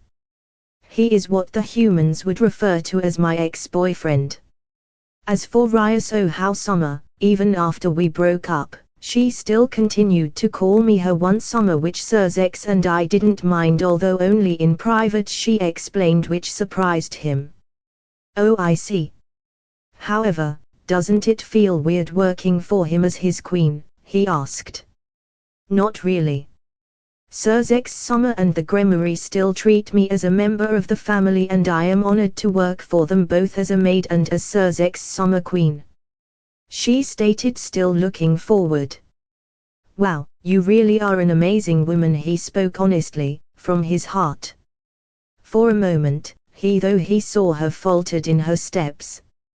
Everything all right, Grafia-san? He asked, worried he might have made her lose focus by accident and almost made her slip. Everything is all right, Issei-san. We are almost at our destination, she answered, seemingly all right. What Issei didn't know and wasn't able to see, since her back was turned, was the slight blush she had when he complimented her, as well as a small smile. How long has it been since someone earnestly complimented her without trying to suck up to her or woo her? Luckily, she was able to quickly regain her focus so that Issei didn't notice. Eventually, they made it towards the building where the Maris are located to spectate the game. Grimoire and Fnex's family will be watching it in a different location. They could have watched it all in the same room, but Sirzex still held a bit of malice towards the two families for forcing his beloved younger sister into this situation, despite the fact that she was supposed to be given until the time she started university before her unwilling marriage to Riza took place. Grafia knocked twice. Knock knock, who is it? Grafia recognized Sirzex's voice coming from behind the door. It's me, Sirzex Summer. I have brought Issei Hyauda as you've requested. Grafia answered. Oh, please come in, he responded in a friendly manner once he heard it was Grafia. She then opened the door as both of them entered.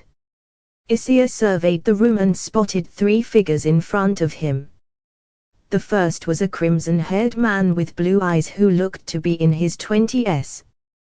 There was no doubt that he was Ma'al Lucifer Sirzex Grimoire, Rias' brother. In fact, he looks like a male version of Rias, so there was no way to mistake who he was. Next to him was a cheerful twin-hailed woman who had a gorgeous figure despite her child-sized body. He assumed that this was Seraphal Leviathan. The only reason Issei wasn't sure was due to her outfit. While the other two were wearing formal clothes befitting their status as Ma'al, she was wearing what seemed to be a magical girl uniform. She did look familiar. Where the heck had he seen her? By process of elimination, that would mean that the last man in the room was Ajuka Beelzebub. He had heard quite a bit about him from Tanin and Tiamat. So, this was the man that created the evil peace system which saved the Devil's Society from extinction. Based on his expression, he looked like he didn't really want to be here. Tiamat did tell him that Ajuka didn't care much about his responsibilities as a Ma'al and spent the majority of his time in his lab, creating things. In a way, he kind of resembled his dad in the way that he was uninterested in others' affairs and simply wanted to fly in the dimensional gap freely. One thing he noticed instantly was the fact that the three of them were very strong. Particularly, Sirzex and Ajuka. They would make for very tough opponents. Part of him would have loved to fight them. It is in a dragon's nature to want to fight strong opponents, and Issei is no different. From what he could sense, they were definitely the strongest people, aside from his parents, he has met so far. It made sense why his sensei Tanin said he would lose to the crimson-haired Mao. Rias has a long way to go if she ever hopes to catch up to her brother. The aforementioned man, upon seeing him, adorned a smile and made his way to greet them. He was surprised a bit upon glancing at Grafia. Despite looking the same as always, he couldn't help but notice that she seemed to have a suppressed smile on her face, and he had a feeling that it was due to the person next to her. Interesting, he thought, but for now he would leave that for later. Greetings, you must be Issei Hyuga. My name is Serzex Lucifer, one of the four Maris of the underworld. It is a pleasure to make your acquaintance. He introduced himself in a friendly manner as he held out his hand. Issei shook it. It's a pleasure to meet you as well. I've heard a lot about you from Tanin Shishao. As you stated, my name is Issei Hyuga. Oh, so you are acquainted with Tanin Dorno? Serzex was surprised to hear that Issei had some relation to Tanin. Although it did alleviate some concern, since it must mean he belongs to Tanin's faction. Yes, he is my sensei and has trained me for many years, he explained. Tanin had once told him that should he be introduced to the Mao, to state that he was with him. It would help mitigate any worries towards him. It was a lot better than revealing his secret. It seems he was right given the Mao's expression. I would like to thank you for inviting me to see Rias' rating game. It's only natural. I heard from Grafia that you and Tiamat had helped train them during the 10 days they had been given. I do thank you for that. Serzex thanked Issei for helping his little sister and her team train. They needed all the help they could get to win against Riza. You're welcome, but it is only natural to help one's friends, Issei smiled. His answer seemed to alleviate Serzex's worries about the boy. From what he heard from Grafia and from what he could sense, there is no doubt in his mind that Issei is a dragon, and a powerful one at that. The fact that he showed absolutely no fear in the face of 3 Maris, 2 of which are super devils, only enforced his thoughts. Therefore, when he had heard that an unknown dragon was located in his sister's territory, he couldn't help but worry over her well-being. The same goes for his wife. Thankfully, it would seem his worries were ill-founded. Added to the fact that he seems to belong to Tanin's faction, dragons are honest creatures, so the fact that he referred to Rias and her peerage as friends alleviated all his troubled thoughts. Oh, Serzex-chan, is this him? Issei saw Serafal approach them. Serzex nodded his head. Indeed it is. Let me introduce you. This is Serafal Leviathan. She is in charge of foreign affairs in the underworld, and she is also my wife. Serafal, this is Issei Hyuga. He introduced his fellow Mao and wife to Issei.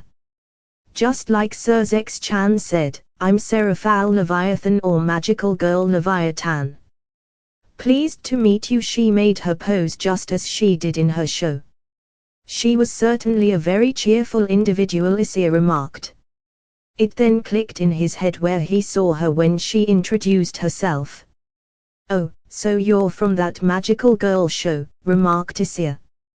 This instantly caught Serafal's attention, as she was instantly all over him, which caught him by surprise. Yes, so you've seen my show. Are you a fan? I'm always so happy to meet any of my fans. She had stars coming out of her eyes, illustrating how excited she was to know that Issei watched her show. Issei was taken completely by surprise by her behavior, considering that she is supposed to be a Mao. I wouldn't say I am a fan, but I used to watch part your show in the past with my mother and friends, Issei stated. It's not like Ophis loved the show or anything, but she did it mostly to annoy Great-red since he clearly did not like it. Therefore, from time to time they would watch the show, and even though he didn't really like it, Akeno seemed to enjoy it, so he watched it with her. Does she still watch it? He never asked. Of course, it's been over 10 years since he had last seen the show due to the fact that he was focused on his training. It was why he didn't immediately recognize Seraphal until just now after she introduced herself. It's a pleasure to meet you too. Hope we can get along, Issei said. Seraphal nodded before he turned towards the last member of the group. This is Ajuka Beelzebub, our chief advisor of our technological department, as well as a very good friend of mine. Sirzex introduced the final Mao in the room to Issei. Of course, Issei already knew who Ajuka was thanks to Tiamat and Rias. They both gave him a general understanding of who he was, albeit completely different. Rias talked about how Ajuka was an extremely smart individual and that it was thanks to him creating the evil pieces that saved their species from becoming extinct. Tiamat, on the other hand, basically described him as an obsessive addict that loves to create things which made him laugh. They both also mentioned that Ajuka was an extremely powerful devil rivaling Sirzex. Both of them were known as super devils and were known as the strongest devils in existence, including one other. Greetings. Ajuka gave Issei a brief welcome with a small bow of the head, which Issei returned. So you are Ajuka Beelzebub, I have heard quite a bit of you from Tiamat-chan. Issei said, finally getting to meet the man he heard quite a bit about. This caught Ajuka's intrigue. Oh, and what is your relation to her, may I ask? She is my mate. Issei's answer caught Ajuka completely by surprise. He is very well acquainted with Tiamat and knew part of her history involving Drake. Although it ended badly, it showed that Tiamat would only mate with someone stronger than her. Typical behavior of a female dragon.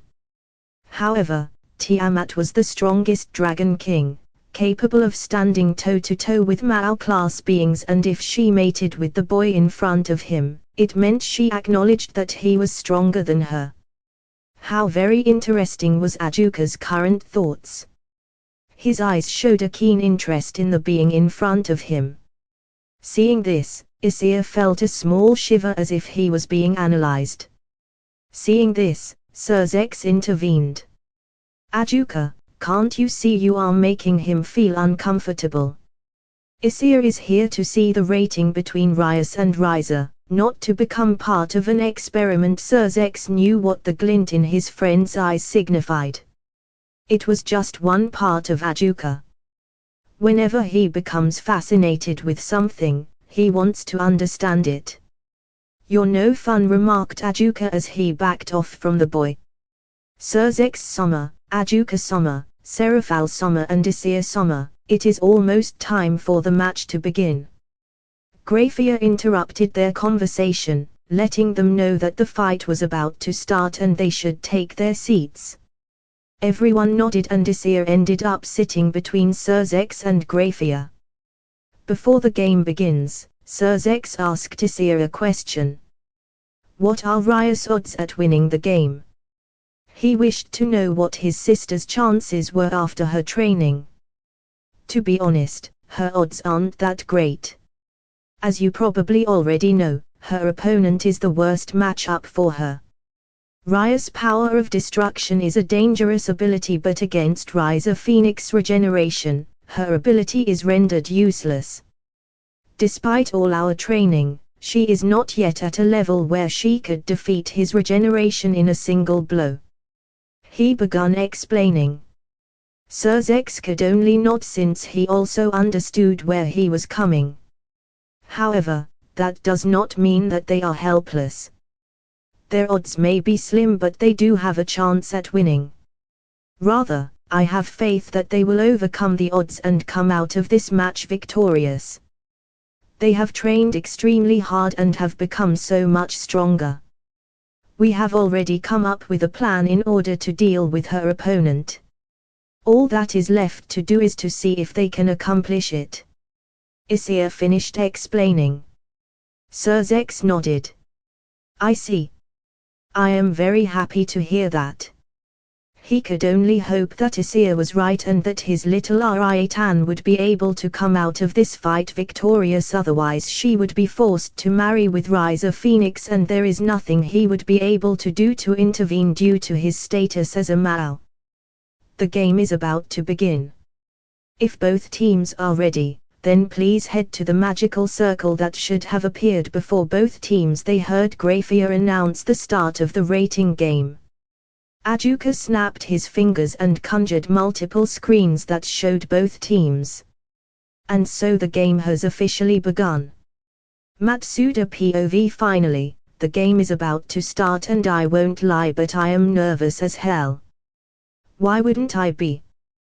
There is a lot riding on this match if we lose. Bachao will get stuck with that perverted asshole and they will also be stuck working for that bastard. No way in hell will I allow that. We need to win at all cost. That's when I heard the voice of that beautiful silver-haired Grafia explain that the game was about to begin and we needed to head into the magic circle. All right, it is time. I heard Bachao state. We all nodded and stepped into the magic circle. When I opened my eyes. I tilted my head when I saw the view because this is our club room. What the, did the teleportation fail? But everyone besides me and Aisha are calm and they aren't even shocked about this situation we are in. Back in the spectator room, Issei also was surprised to see that they were teleported to Kyo. Weren't they supposed to be teleported to a rating game field? They can't expect them to fight in Kyo, right? But then, hello everyone. I am Grafia, a maid from the House of Gremory, and today I will be the arbiter of the rating match between the House of Gremory and the House of Phoenix. School broadcast. It's Grafia-san's voice. In the name of my master, Sir Zex Lucifer, I will be keeping my eye on this match. By using both Rias Sommer and Razor Sommer's opinion, we created this battlefield which is a replica of the school, KUOU Academy, which Rias Sommer attends to in the human world. What? Then this club room is a replica. It's exactly the same. The location of the furniture and even the scratches on the wall is the exact same, so it really has a high reproduction of the real thing. Oh, hold on. If I look out of the window, the sky is white. It's supposed to be very dark since it's midnight. So, did they make a replica of the school in this world? Just how extraordinary can the power of devils be? The location where both teams were transported will be their base. Rias Sommer's base would be the Occult Research Cubs club room located in the old school building. Razor Sommer's base would be the Student Council's room located in the new building. For the pawns to use promotion, please head to the enemy's base to do it. Alright, so in order to promote, I need to head to the council's room. Good to know.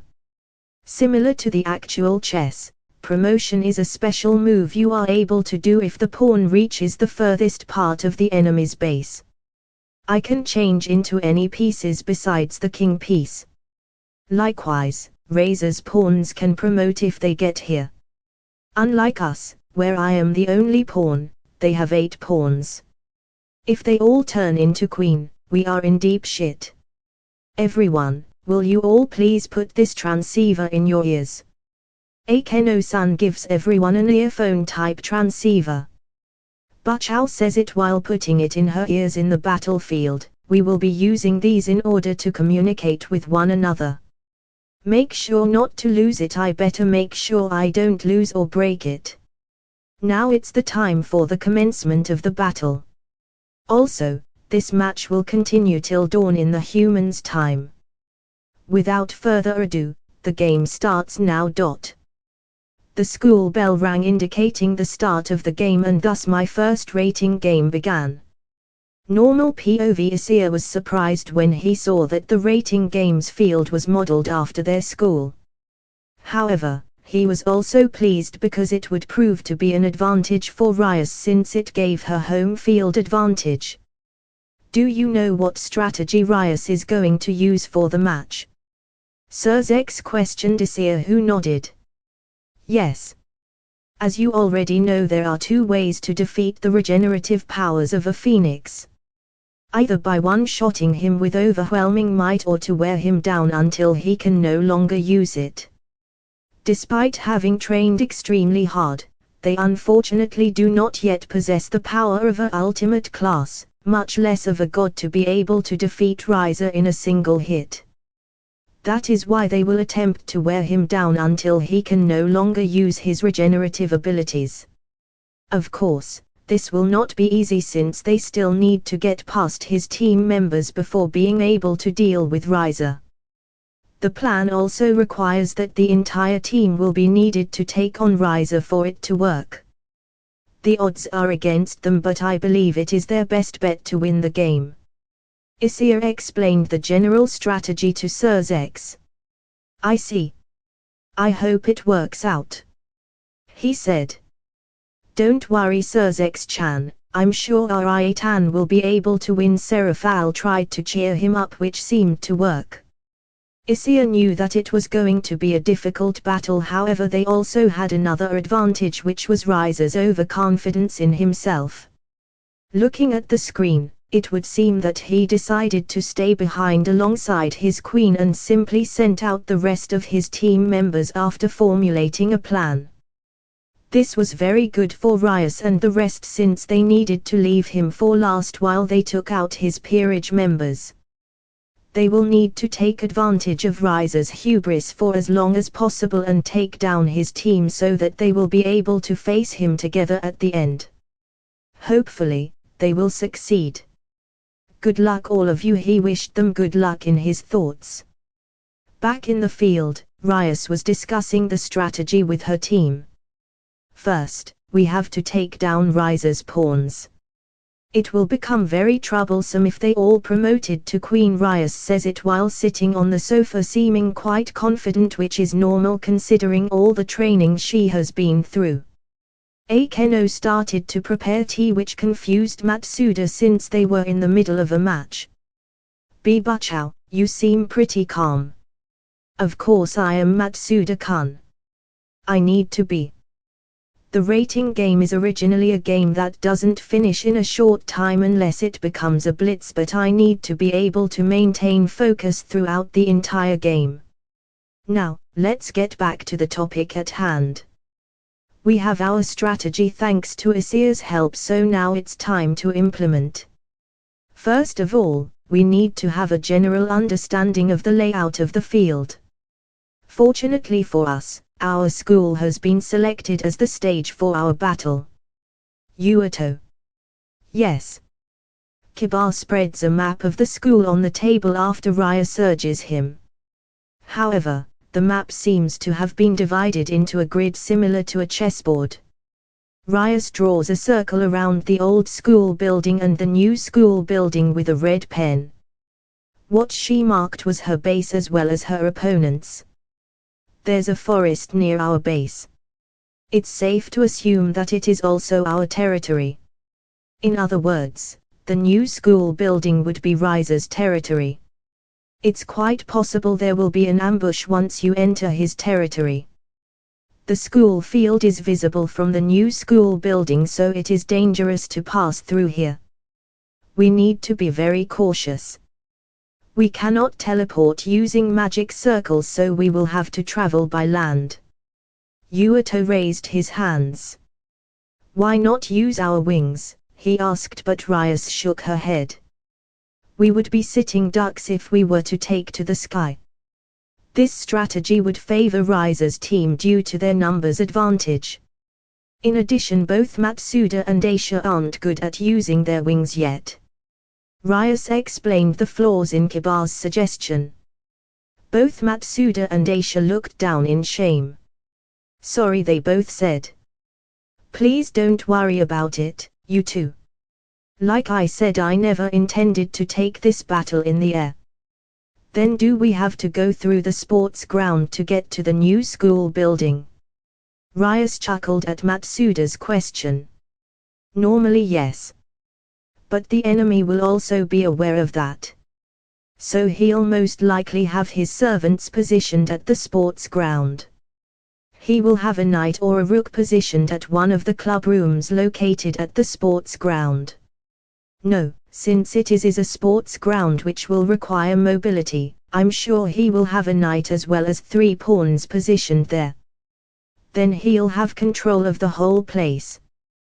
Kiba then shared his own thoughts. In that case, but how shouldn't we focus on the gym which is located near the old school building?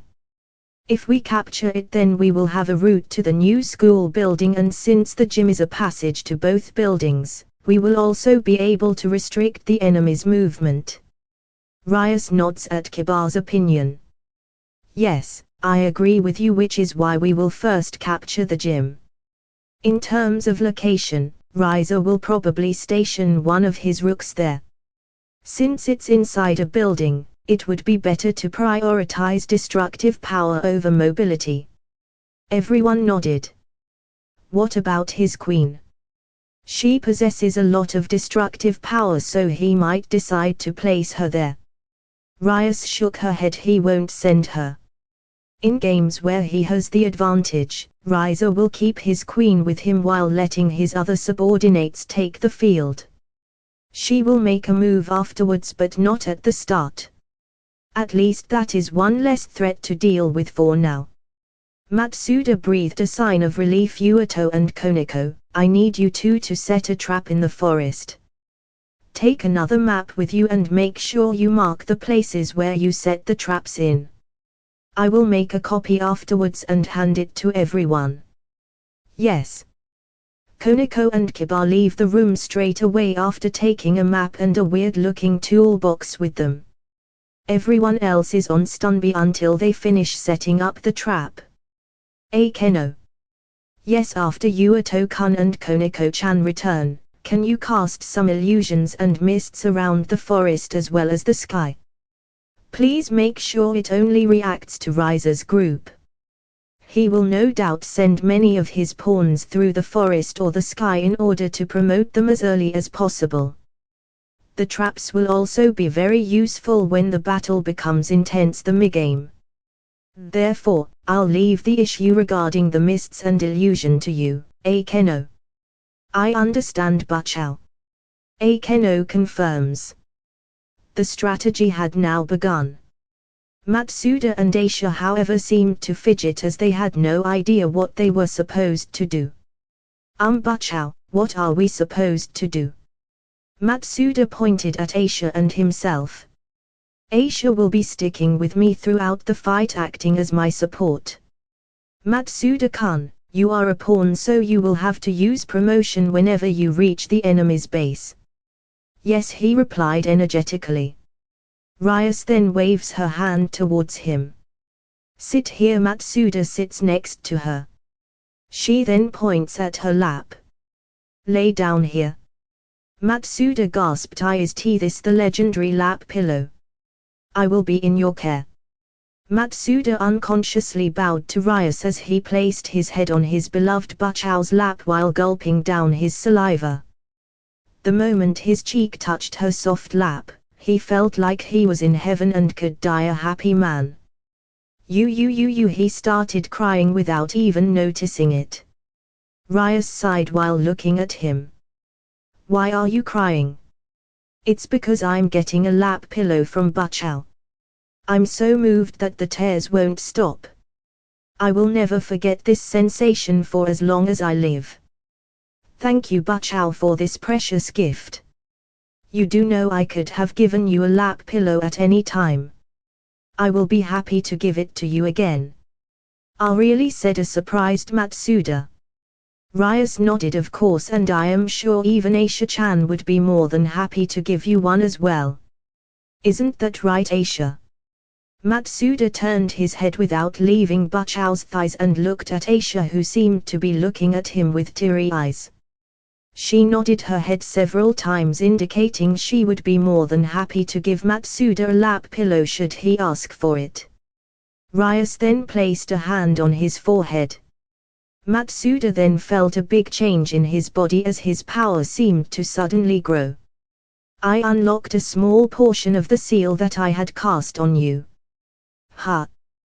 What seal? Asked a confused Matsuda. When did she place a seal? He doesn't remember a time when she did it. Do you remember the talk we had about how I had all 8 of my pawn pieces to reincarnate you? She whispered in his ear. Yes.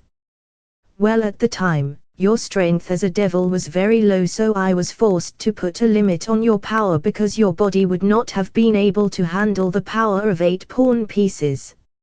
It is only natural as you were reincarnated as a human. That is why you needed to attain more power before I could unlock the seal.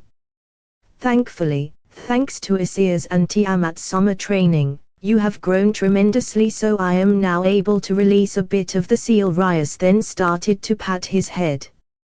Listen up, Matsuda-kun. You must defeat your opponents even if they are girls. You cannot hold back, for they will not hold back against you. Why, yes, I understand.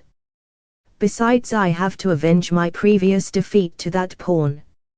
Matsuda was talking about how Rias's pawn took him down without a sweat the first time they met in the Orc Club room. That's the spirit. Don't forget to use promotion to change into a queen. The battle can turn since the queen piece possesses the strongest power. Yes.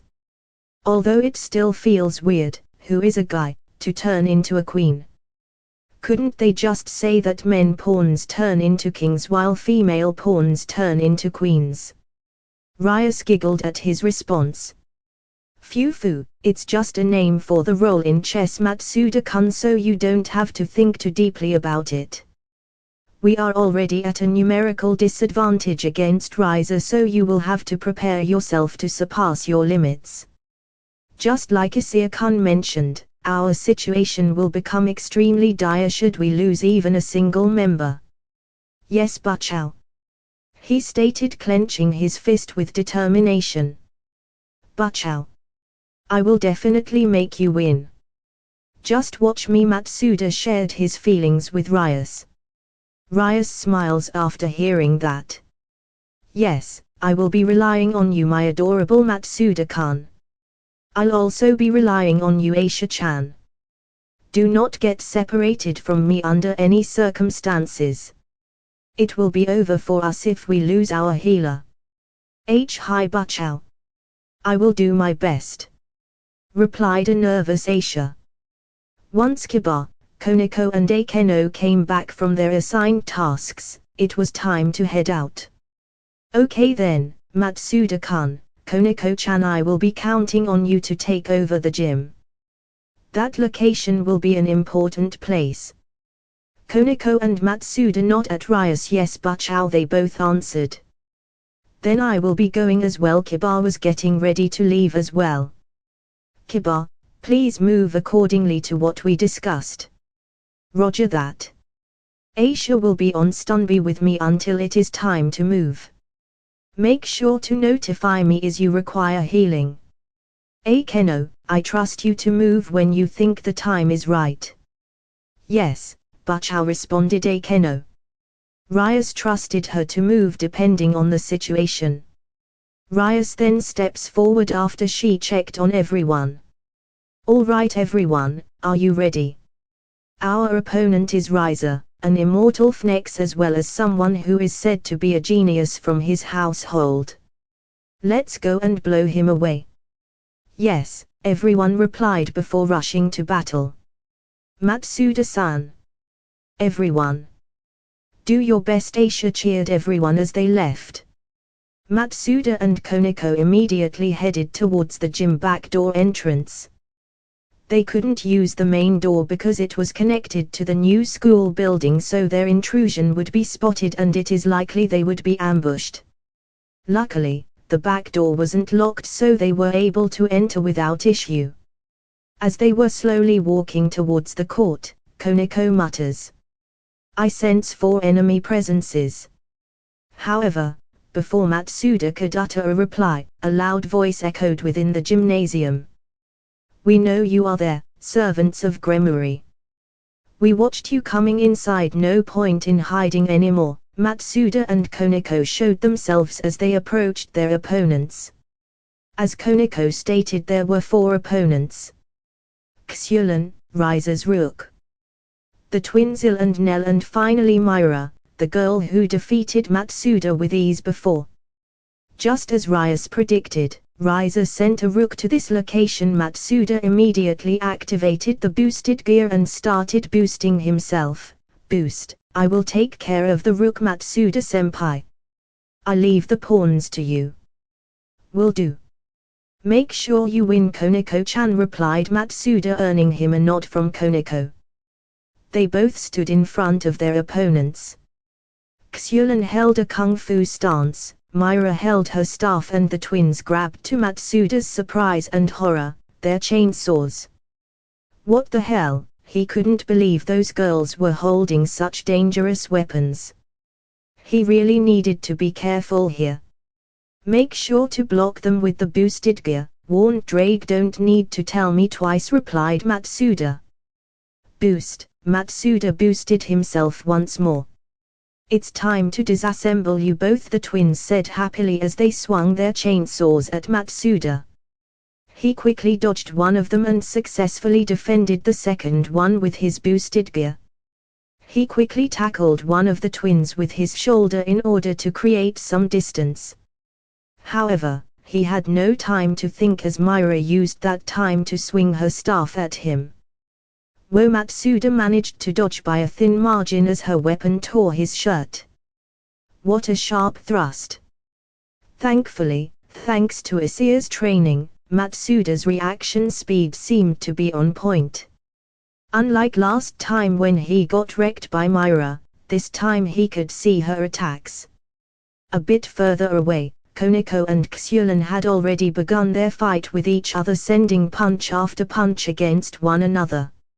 Each hit seemed to be very powerful, which made sense considering both of them were rooks. Koneko seemed to have the advantage due to her short size, which allowed her to move more freely. However, Xulin was no slouch as she was able to keep up with her. Unfortunately for Xulin, Koneko had a secret weapon at her disposal. Spotting an opening, Koneko infused a bit of senjutsu energy into her fist and struck at Xulin's side. Despite the fact that she was able to partially dodge the blow, it was still enough to disrupt her ki flow, which tremendously slowed down her movements. This battle was clearly going in Koneko's favor, and it was only a matter of time before she defeats her opponent. Back with Matsuda, he was doing very well against his 3 opponents.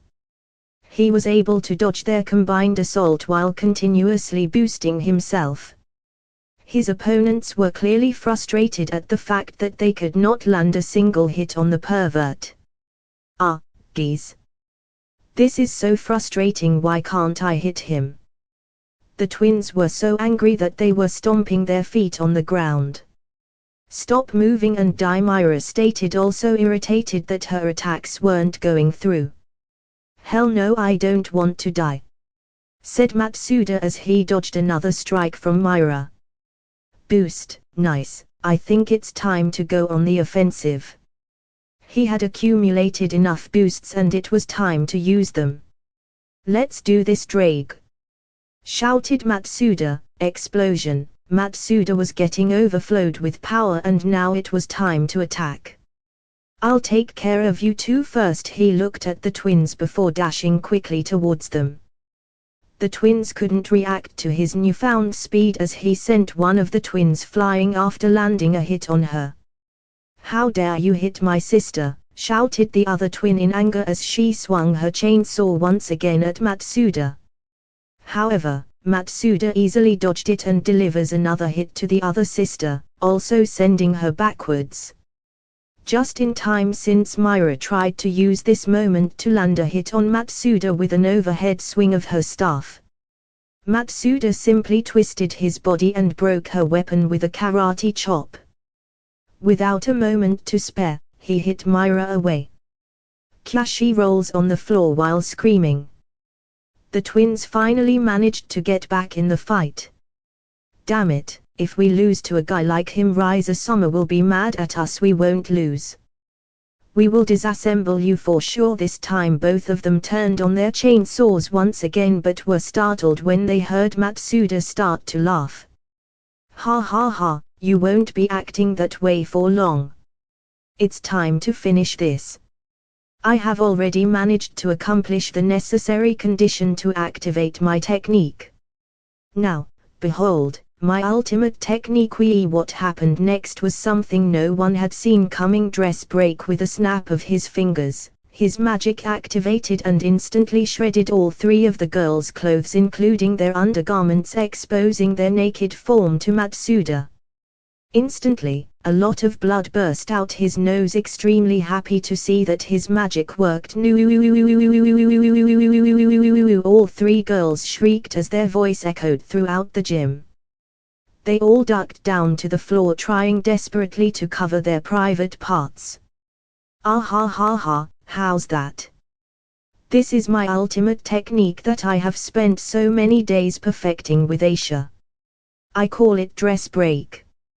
I just kept on imagining a girl's clothing getting blown away and eventually I finally perfected it.